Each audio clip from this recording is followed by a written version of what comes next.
Vocês conhecem ou já ouviram falar nos princípios relacionados à ética profissional? Nós, alunos do sexto período de Direito da Faculdade RSA, na disciplina de Ética Profissional da professora Aline, iremos falar um pouco sobre esses princípios. Eu vou falar um pouco sobre o princípio da honestidade no trabalho. Princípio esse também conhecido como integridade profissional e é aplicável a todas as profissões. Este princípio ele visa nas ações com veracidade, com honestidade, lealdade e transparência. Isso inclui não mentir, não furtar e agir de uma forma íntegra dentro do ambiente de trabalho. Ele é um pilar fundamental da ética profissional, promovendo relações saudáveis e um ambiente de trabalho mais positivo. Ele contribui para o sucesso profissional, tanto individual como coletivo, e constrói um ambiente mais justo, mais ético e confiável. E o princípio da honestidade, ele é um dos princípios mais importantes da ética profissional, porque a partir dele, o ambiente de trabalho ele pode ser construído um ambiente mais justo, mais ético, mais confiável. Agora nós vamos falar sobre o princípio ético da dignidade humana. Princípio esse que afirma que toda pessoa deve ser tratada respeitando assim a sua integridade, a sua liberdade e a sua individualidade, independente da sua cor, da sua raça, da sua posição social, da sua religião. Cada pessoa é uma só e ela tem que, dentro das suas limitações, ser respeitada e ter sua dignidade respeitada. É o mínimo que uma pessoa pode ter, é a sua dignidade respeitada. Então, esse princípio, ele é fundamental para, assim, ter a orientação de condutas justas e humanas nas relações, sejam elas profissionais, sejam elas pessoais ou sociais. Por isso, ele é um dos pilares do Estado Democrático de Direito, uma vez que ele é reconhecido como um direito fundamental previsto na Constituição Federal.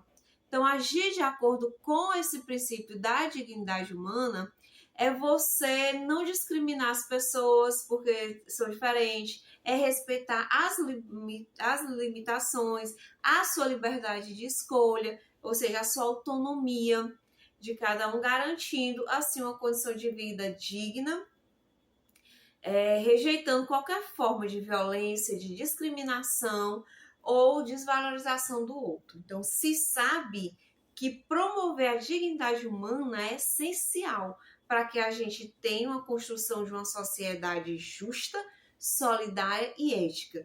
Por isso que é muito importante esses princípios éticos, para que a gente tenha uma base sólida, para se ter uma boa convivência na sociedade através da honestidade, da responsabilidade e da justiça, guiando assim as nossas decisões morais e profissionais. Olá pessoal, agora eu irei falar sobre o princípio da não mercantilização que está presente no Código de Ética e Disciplina da Ordem de Advogados do Brasil. E de início, vamos entender o que seria a mercantilização. Mercantilizar nada mais é que o processo de transformar algo que originalmente não é uma mercadoria em um objeto de comércio, sendo tratado como um produto que pode ser vendido, promovido ou explorado economicamente. A mercantilização da advocacia é expressamente vedada pelo Código de Ética e Disciplina da Ordem de Advogados do Brasil, conforme está previsto no seu artigo 5º. O exercício da advocacia é incompatível com qualquer procedimento de mercantilização. Segundo esse dispositivo, não é permitido que transformem o serviço jurídico em produto de mercado. O advogado não pode promover estratégias de promoção pessoal ou institucional que se assemelhem a práticas comerciais, como é comum em propagandas de outros setores. Contudo, o profissional da advocacia não está impedido de divulgar os seus serviços. O Código de Ética permite que essa divulgação ocorra desde que seja de forma discreta, moderada e com caráter exclusivamente informativo. O provimento de número 205 de 2021, editado pelo Conselho Federal da OAB, trouxe maior clareza sobre o uso do marketing jurídico. Ele permite a utilização da publicidade desde que seja respeitado os limites éticos, sendo admitida a utilização de anúncios pagos ou não nos meios de comunicação, exceto os meios vedados no artigo 40 do Código de Ética e Disciplina. São exemplos de práticas proibidas, como promessa de ganho de causa garantido, expressões como preço imbatível ou a divulgação de honorários.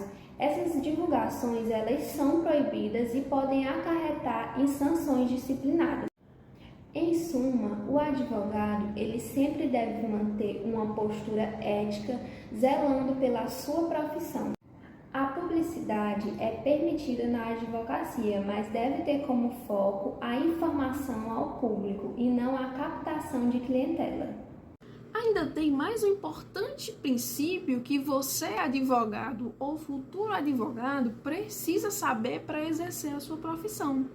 É o princípio da exclusividade. Primeiramente, o que é exclusividade? Exclusividade significa algo único, significa algo específico. Ou seja, quando eu digo que essa Constituição ela é exclusiva minha, eu estou dizendo que essa Constituição ela é única e exclusivamente minha. Eu não posso atribuir essa Constituição, dar essa Constituição para outra pessoa, emprestar para outra pessoa, porque essa Constituição ela é somente minha. Da mesma forma, o princípio da publicidade vai nos dizer no artigo 40, inciso 4 do Código de Ética da OAB o seguinte: é vedada a divulgação de serviços de advocacia juntamente com a de outras atividades ou a indicação de vínculos entre uns e outras. O princípio da publicidade traz dois tópicos importantes que a gente tem que apresentar para vocês. Primeiro, o princípio da exclusividade, ele está atrelado ao seu exercício da advocacia. Você, como advogado, você não pode instalar o seu escritório em um lugar que não seja especialmente destinado para isso. Por exemplo, você não pode colocar o seu escritório dentro de um supermercado. Você não pode, do mesmo modo, colocar o seu escritório dentro de uma farmácia, dentro de uma oficina. Por quê? Porque as destinações desses outros estabelecimentos são diferentes. Portanto, você não pode misturar o serviço que você vai prestar de advocacia com os outros serviços que serão ali estabelecidos. Então é importante, segundo o princípio da exclusividade, que haja uma divisão, uma separação, que você, quando for exercer a sua profissão, você faça ela em um lugar específico destinado para isso. O seu escritório, portanto, tem que ser em um lugar unicamente e exclusivamente destinado para o exercício dessa sua profissão. Você tem que atender os seus clientes em um lugar específico onde eles possam se achegar e possam ser atendidos com essa finalidade. O segundo ponto importante que o princípio da publicidade vai trazer para a gente é que somente pode atuar como advogado quem está regularmente inscrito na OAB. E como é que eu posso me inscrever na OAB? A inscrição na OAB ela é possível mediante o preenchimento de alguns requisitos.